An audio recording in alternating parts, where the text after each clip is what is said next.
आता कैलास अडगावकर ज्वेलर्स सोबत सोनं घेणं झालं आणखीन सोपं. मेकिंग चार्जेसवर तब्बल 50% सूट. मर्यादित कालावधीसाठी नक्कीच भेट द्या.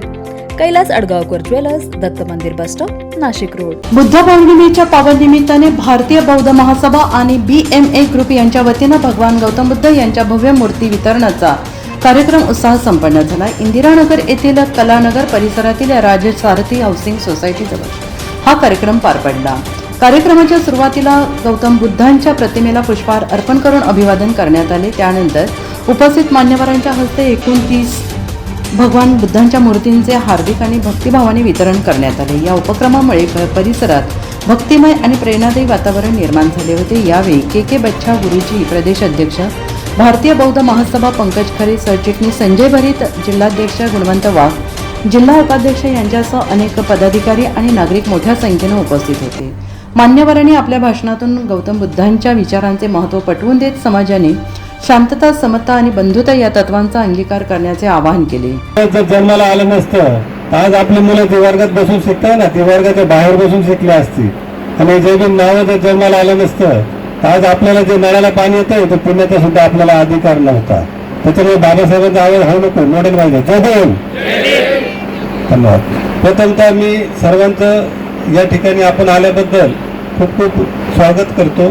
आणि खरं तर आपण जो संकल्प केला आहे आपल्या सर्वांचं, म्हणजे माझं हेच आहे, स्वप्न म्हणण्यापेक्षा खरं तर स्वप्न बघणं हे आपल्या धर्मामध्ये नाही आहे. पण मी निश्चय केलेला आहे की गाव तिथे बुद्धविहार असलं पाहिजे, प्रत्येक गावामध्ये बुद्धरूप असलं पाहिजे. यासाठी मी रात्रंदिवस जेवढंही शक्य होईल त्या ठिकाणी बुद्धरूप देण्याचा प्रयत्न करत राहील. हेच मी आजच्या दिवशी आपल्याला सांगतो. आणि तसेच मी आजच्या दिवशी आपल्याला हेच सांगतो की आपण जर विचार केला की 20 मार्च 1927ला डॉक्टर बाबासाहेबांनी महाडला पाण्यासाठी सत्याग्रह केला होता. जो महाडचं 14 तळे आहे तर त्या ठिकाणी गाई म्हशी आंघोळी करत होत्या, परंतु माणसासारख्या माणसाला पाणी पिण्याचा अधिकार नव्हता. 1927 पुढच्या वर्षी 2027 म्हणजे 100 वर्ष पुढच्या वर्षी होणार आहे.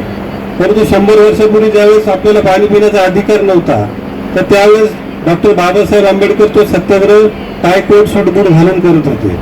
तसेच आपण जर बघितलं की 2 मार्च 1930 रोजी डॉक्टर बाबासाहेब आंबेडकरांनी या ठिकाणी काळाराम मंदिराचा सत्याग्रह केला की जय राम गायीच्या गोमूत्राने शुद्ध होत होता, परंतु त्या ठिकाणी जर माणसाचा स्पर्श झाला तर तो अपवित्र होता.